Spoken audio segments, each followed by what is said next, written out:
What's up, guys? It's your boy Wings of Redemption, and I'm feeling really bad today. And I plan on this being a very energetic video, me pushing my points across. But I woke up last night about 2 in the morning, and I started throwing up, and pretty much had diarrhea, and I've been in bed all day. And I thought about putting this off till tomorrow, but might as well do it while it's still fresh. There's been a video floating around the interwebs lately, and that video is what you call Kony 2012. And for those of you unfamiliar with the video, you can find the video right here in the link. So go and click on it. It's going to sit in the top left hand corner of this video from here on. I suggest you go watch it, pause this video, and come back if you're unfamiliar with it. It's a 30-minute video. It's done in documentary form. Documentary. Sorry, it's like breaking old habits. Documentary. Basically what it's about is a African tribal leader of the LRA, Lower Resistance Army, I think that's what it stands for. Don't quote me on that. And he basically kidnaps children in Uganda and makes them pretty much coke fiends. He jumps them up on coke and makes them do horrible things like mutilate people and such. And it's been going on for 20 to 30 years now. And I don't know how many people are familiar with a Scottish-born rapper known as Eastbourne. He talks about this all the time. He calls them the Kalashnikov kids. It's very prevalent in South America as well. A lot of the warlords of Colombia and like Africa use this method. They kidnap kids, they get them addicted to drugs, and to have them get their fix done, like say they're fiending for some heroin, they'll force them to do stuff they don't want, such as kill their parents. I remember reading one story where a group went and cut the hands off every female in the village. Just horrible, repulsing things. And you sit there and you read these stories and you think about America and how we're supposed to be, the world police, and how everything's supposed to be done in injustice. But America will never step out and do anything without the call of the community. And that's what this video is about, because America is worried about one thing. Will it make America money? Will America benefit? Which is understandable. That's so. You don't want to do something that has no benefit to America whatsoever. And that's the reason this video was made, this Kony 12 video, to basically promote awareness of what Joseph Kony is doing. And if you have a loud enough voice, you can very easily eclipse all the tyranny and injustice is happening in Africa. But it's not as easy as that sounds. You want to sit there and think about, well, man, let's just put a platoon of 10,000 American troops in Uganda and let that motherfucker run. You could do that. You could lose American lives. You could have like a Vietnam thing here, because you'd have guerrilla warfare out of the yin yang. Because Uganda is nothing but fucking jungles and heat. Same thing as Vietnam. Obviously, we'd win, because this guy relies on kids to be the main brunt of his force, and he's good at picking on little villages. He's not good at picking on Abrams tanks. But what happens at that situation? Well, you might get Africa involved into it. Africa might see you as you pushing people around.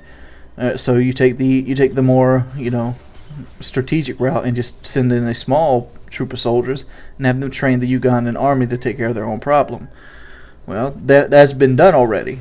Barack Obama's already sent in an attachment of 100 soldiers to basically train and help try to find this guy. But here's a couple things I've thought about.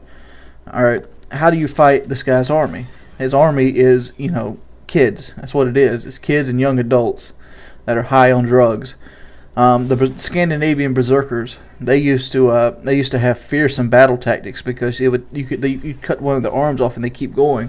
And what is soon discovered by historians is they would get high off opium before going into battle, so they went in very reckless and careless, and just had like superhuman strength, because they had none of that restraint of your human body, that mental restraint. Almost like you ever see a special needs kid. He'll go in there and he's strong as hell, because his body doesn't know restraint. His mind just isn't built that way. So he is really strong, and that's where the Scandinavian berserkers come in. And these kids will be just like that. They're high off opium, they're high off cocaine, or whatever their drug of choice is there in Uganda. And you have to kill kids to do this. Like, and that kind of defeats the purpose of trying to save the kids if you're going to go in there and wipe out his current army, which is like 30,000 strong. So how do you find Joseph Kony, other than making him famous? Because he's what you call a border hopper. The only thing, this is right here's a situation that would call for a lone wolf. And do you really think it's going to be one of the situations like Osama bin Laden, where you basically take, action into your own hands and avoid a trial because of money? Because Osama bin Laden, he was the most wanted man in the world for, what is it, 2003, 4, 5, 6, 7, 8, 9, 10, 11. Like 9 or 10 years it took us to find this guy. And Joseph Kony is the kind of guy that we probably won't give as much effort to as an Osama bin Laden, because he did nothing to us. For what he is, we're appeasing the civilians. And you have what you call border hopping. What if he did this in Uganda? Now you got to send another detachment of troops to another place. I'm not saying be negative about it and say, oh, it's not worth the effort. It's definitely worth the effort. I think it's worth more of the effort than dethroning Saddam Hussein, which was doing fucking jack dick for us. I mean, what do we give? What was Saddam Hussein doing so bad that Joseph Kony wasn't? He wasn't sending kids out there to fucking die in the fucking things. I mean, most of the Iraqi children, they ended up dying from the bombs that came from, mainly because the United States wanted the oil. I mean, I'm not very educated in this. Well, I'm a little bit educated, but that's the gist of it. Shortened version. There's obviously counterpoints and all this other stuff that could go with it. But the fact is, the reason we took Saddam Hussein out of power was to get control of oil in the Middle East and build a fucking huge-ass embassy in the Middle East and be a bridgehead so we could control the oil population to make sure that the American dollar oil was not sold in like the euro instead of the American dollar, the USDA. That's what the Iraqi war was about.